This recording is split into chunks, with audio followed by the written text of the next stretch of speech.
Hai Sobat KIO, selamat sore.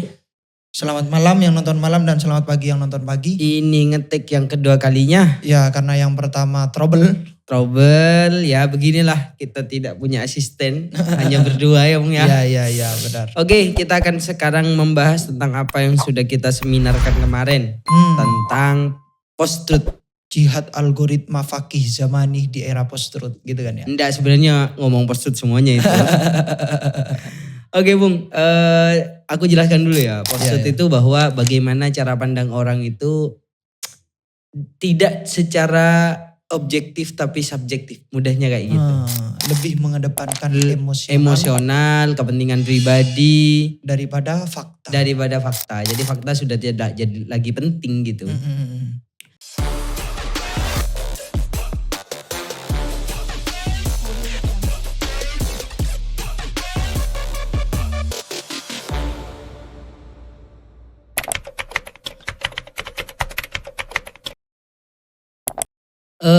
Oke, kita akan bahas tentang hal itu gitu. Karena di zaman sekarang memang sangat semarak kayak gitu, Bu. Iya. Harus diakui sih, diakui. Misalnya kayak kemarin itu ada seseorang yang sudah jadi tersangka di KPK. Dia mencalonkan diri. Masih mencalonkan diri. Dan lolos ya. Dan ada yang milih. Hampir banyak, Bung. Itu kan gimana ya?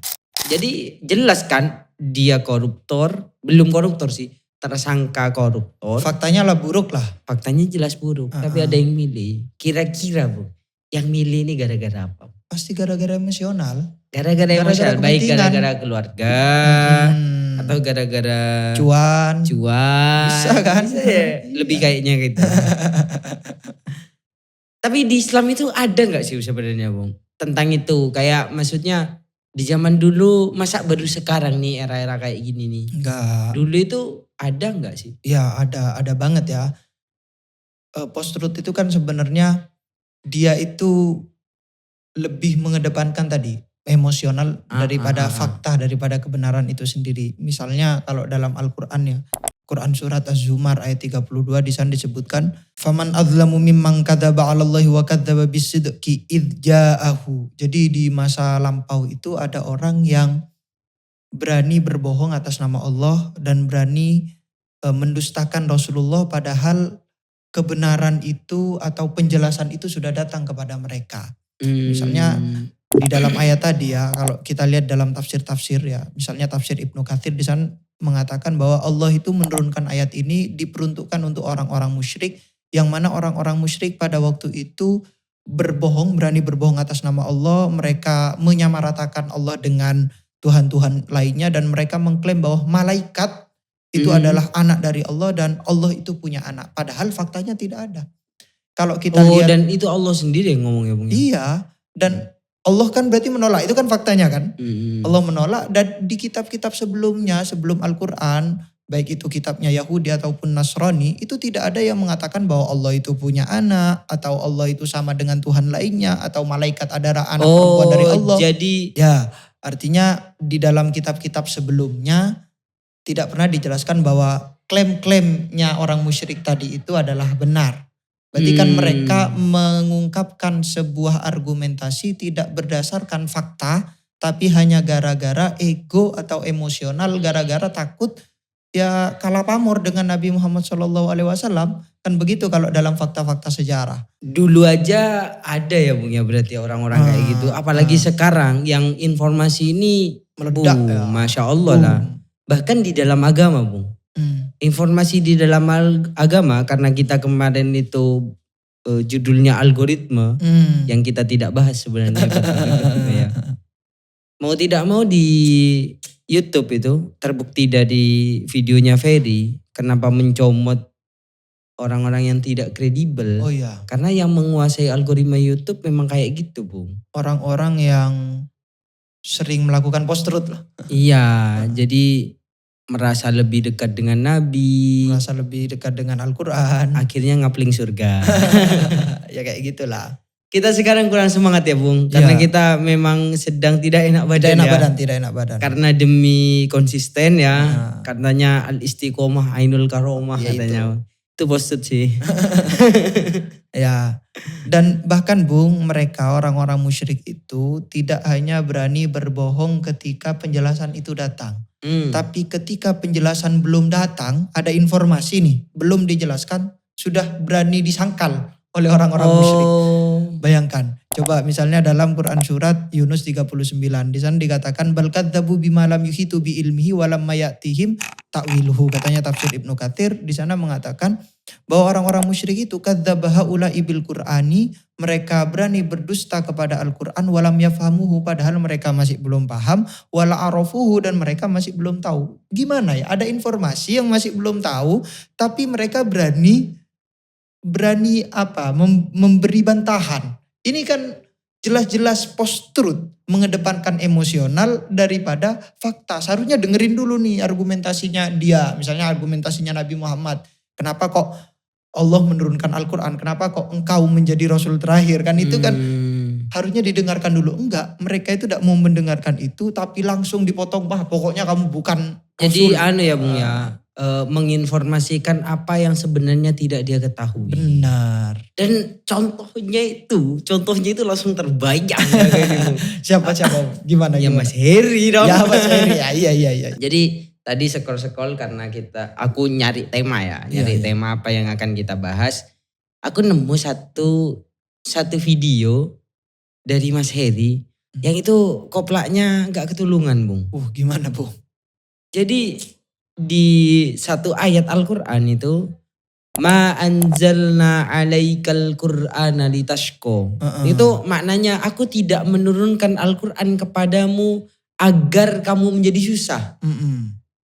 Jadi kata wa ma anzalna menurunkan siapa kami gitu. Kata kami kalau bahasa Indonesia kira-kira gimana memaknai kamu? Kalau kami bayangannya. Kami itu ya banyak lah ya. Banyak lah kayak gitu banyak. ya. Itulah Mas Heri. Gimana katanya dia? Ini bahaya ini. Makanya harus ditafsiri. Itu bukan Tuhan yang banyak. Tapi bahasa saya mungkin berbeda ya. Tapi intinya adalah bahwa ini adalah Allah dan para malaikat. Waduh, itu kan kacau itu. Dan itu bukan hanya Mas Heri. Itu yang bahaya bagiku. Kalau aku menolerir lah ya. Mas Heri tidak tahu agama itu menolerir. Karena beliau ngomong bahwa beliau masih belajar. Harusnya gak ngomong kalau belajar itu. Belajar aja gitu. Belajar bersama. Tapi yang fatal adalah dia membawa ustadz-ustadznya. Ini adalah tafsir yang saya pelajari dari ustadz-ustadz saya. Ustadz lah. Jadi kami itu Allah dan para malaikat. Dan para malaikat. Kami itu maksudnya Allah dan para malaikat tidak menurunkan kepada kamu manusia.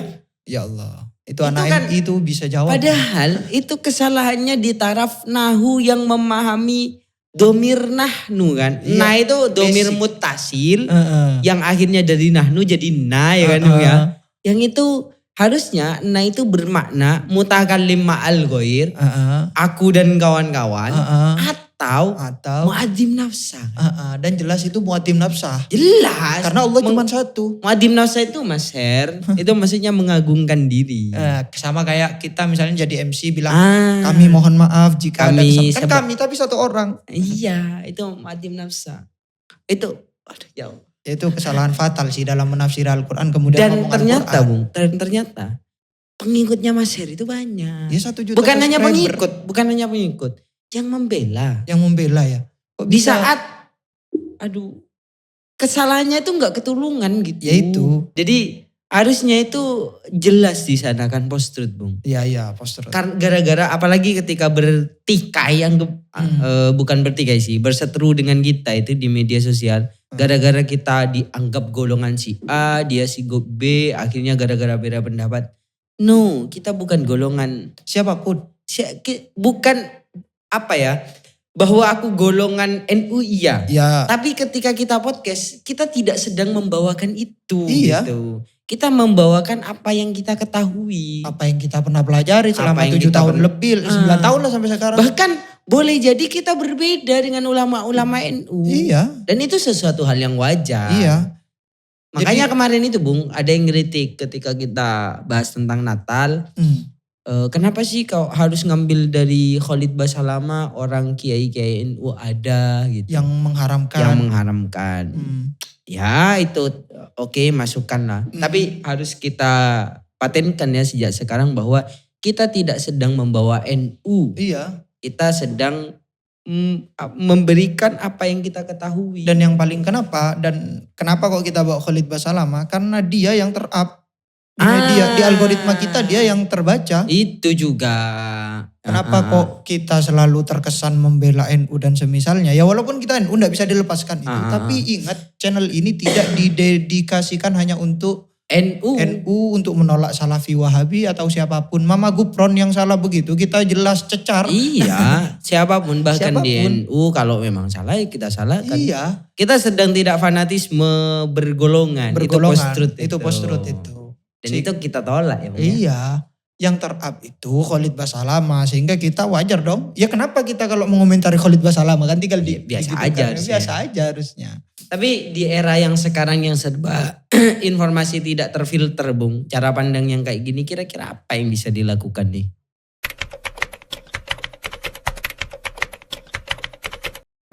Ini sebenarnya sudah sering kita katakan ya.